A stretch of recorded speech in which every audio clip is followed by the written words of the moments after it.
सेलूचे आमदार मेघना साकोरे बोर्डीकर यांची राज्यमंत्रीपदी निवड झाल्यानंतर पहिल्यांदा त्या जिंतूर नगरीमध्ये आल्या असताना जिंतूर नगरीमध्ये त्यांचं स्वागत करण्यात आलं। यावेळी तालुक्यातील हजारोंच्या संख्येने नागरिक उपस्थित होते। सध्या आपण जिंतूर परभणी जिल्ह्याच्या जिंतूर शहरामध्ये आहे। आमदार मेघना बोर्डीकर हे राज्यमंत्री झाल्यावर पहिल्यांदा जिंतूर शहरामध्ये येत आहे। आपण जिंतूरची जनताकडून जाणून घेणार आहेत की आमदार दीदीकडून तुमची अपेक्षा काय आहे।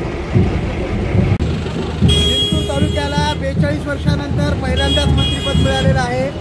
जिंतूर तालुक्याचे अनेक प्रश्न आजही रखडलेले आहेत, परंतु मेघना बोर्डीकर यांना राज्यमंत्रीपद मिळाल्याने या तालुक्यातील सगळ्या जनतेच्या खूप अपेक्षा वाढलेल्या आहेत। त्या निश्चित या तालुक्यातील जनतेला त्या न्याय देतील असं मला वाटतं। पहिल्यांदा मी माननीय मंत्री यांचं स्वागत व अभिनंदन करतो आणि तालुक्यामध्ये जे काही आवश्यक किंवा जे काही कामं राहिले ते पूर्ण करण्याचे विनंती किंवा अपेक्षा बाळगतो आणि दुसऱ्या वेळेस आलेले आणि भारतीय जनता पार्टीने त्यांचा विश्वास ठेवून त्यांना राज्यमंत्री पदी निवड केलेली। आपल्याला माहिती आहे की 5 मंत्रीपद त्यांच्याकडं विभाग आलेला आहे आणि निश्चित जिंतूर तालुक्यातच नव्हे तर सेलू असेल किंवा परभणी जिल्ह्यातील जे काही तालुके त्यांचा निश्चित विकास होईल। आपल्याला माहिती आहे ज्या ठिकाणी जिंतूर परभणी जिल्ह्याला मंत्रिपद मिळालेलं आहे आणि आम्हाला याच्यात फार आनंद होतो आहे, कारण स्थानिकचे जे राज्यमंत्री आम्हाला लाभलेले आहे सो मेघना साकोरे बोर्डीकर यांच्या नेतृत्वामध्ये परभणी जिल्ह्याचा भरमसाठ विकास होईल ही अपेक्षा आम्ही ठेवतो आणि आमचे मंत्री सुशिक्षित आणि शिक्षण उपयोगी याच्यात चांगल्या प्रमाणे दखल घेत पाणी आरोग्य विभाग ह्या लोकांना सगळ्यांना त्यांनी सविस्तर आणि जास्त निधी आणून लोकांसाठी त्यांना उपलब्ध करून द्यावे ही जनतेची मागणी सध्या जोरदार आहे।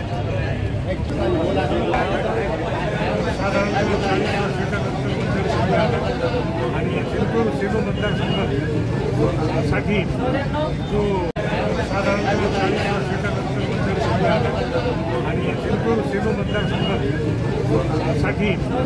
जो विकासाचा विषय आहे तो योजना प्रकल्प त्याचे 1965 अजूनही तो पूर्ण झाला नाही आणि निधीच्या नेतृत्वात हा प्रकल्प नक्कीच पूर्ण होईल। शेतीसाठी सिंचन झालं इतरही ओळख आरोग्यदूत म्हणून देवदूत म्हणून ओळख आहे। कोणताही रुग्ण असो किंवा कोणत्याही रुग्णाबद्दल किंवा रुग्णालयाबद्दल कोणतीही समस्या असो राज्य पातळीवर विभागीय पातळीवर जिल्हा पातळीवर दीदीने त्याच्याबद्दल काम केलेलं आहे। सेलूला आताच मोठा ग्रामीण रुग्णालयाला मान्यता दिलेली आहे, जिंतूरलाही लवकरात करण्यात येणार आहे आणि परभणी जिल्ह्यातला वैद्यकीय महाविद्यालय हा फक्त मेघना दीदीमुळेच आलेला आहे। हा पूर्ण जिल्ह्याला माहीत आहे। असाच आतापर्यंत आमदार होते दीदी तर एवढा मोठा विकास झालेला आहे। आज दीदी मंत्री म्हणून जिल्ह्यात येत आहे तर नक्कीच जिल्ह्याचा काय पलट होणार आहे। सर्वसामान्य जनतेने त्यांच्या कामावर विश्वास ठेवून दुसऱ्यांदा त्यांना विधानसभेत पाठवलं आणि पक्षाने त्यांच्यावर आज खूप मोठी जबाबदारी आज राज्यमंत्री म्हणून त्यांना दिलेली आहे। मागच्या 5 वर्षामध्ये खरं म्हणजे 2.5 वर्षात काम करायला संधी मिळाली आणि त्या 2.5 वर्षामध्ये या जिंतूर सेलू विधानसभेचा कायापालट करण्याचं काम त्यांच्या माध्यमातून झालेलं आहे आणि आता तर त्यांच्याकडे 5 खात्यांची जबाबदारी आलेली आहे आणि सर्वसामान्याला ज्या गोष्टीची गरज असते अशीच खाती माननीय आमदार मेघना दीदी बोर्डीकर यांना मिळालेली आहे। म्हणून ऊर्जा असेल, आरोग्य असेल, जलसंधारण असेल या सगळ्या क्षेत्रामध्ये विधानसभेचं तर काम होणारच आहे, सोबत परभणी जिल्ह्याचा आणि महाराष्ट्राचा सुद्धा त्या खात्याचा विकास ते असं बदल करून त्या निश्चित दाखवतील अशी आम्हाला एक कार्यकर्ता म्हणून त्यांच्याकडून खात्री आहे। जिंतूरमध्ये आमचे लाडके आमदार मेघना दीदी साकोरे आज मंत्रीपद भेटल्यानंतर जिंतूरमध्ये येणार आहे आणि तिची ही तयारी सुरू आहे। आमच्या जिंतूर शहरामध्ये येलदरी डॅम मोठा डॅम आहे, हे आमच्या तालुक्यात आहे आणि तालुक्यातले जे गाव आहे जे हो तो आमचा येलदरीचा पाईप डिस्ट्रीब्युशन नेटवर्क सिस्टीमनी पाणी प्रत्येकाच्या बांधावरती नेण्यासाठीचा माझा प्रयत्न राहील। लोअर दुधनाला बॅरेजेस करायचे।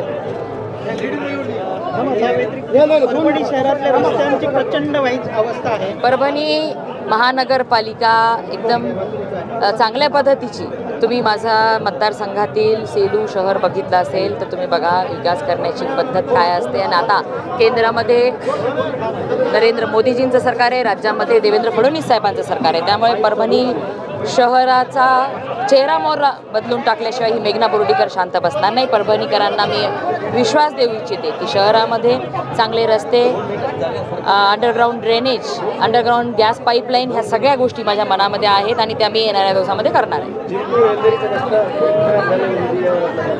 तो काम चालू झालेलं आहे, त्याचं टेंडर राहिलं होतं म्हणून राहिलं होतं, त्याचं काम MIDCचा विषय आहे, मोठी उद्योग नाही चालत. त्याच्या अनुषंगाने काही पावले उचलली जातात. त्याच्यासाठी आता बघा हा इतका आपला जिल्हा चांगला रेल्वेनी कनेक्टेड आहे, नॅशनल हायवेज पण आणि समृद्धीसुद्धा आता कनेक्टेड होत आहे. त्यामुळे चांगल्या उद्योजकांना इथं आणण्यासाठी मी प्रयत्न करेन.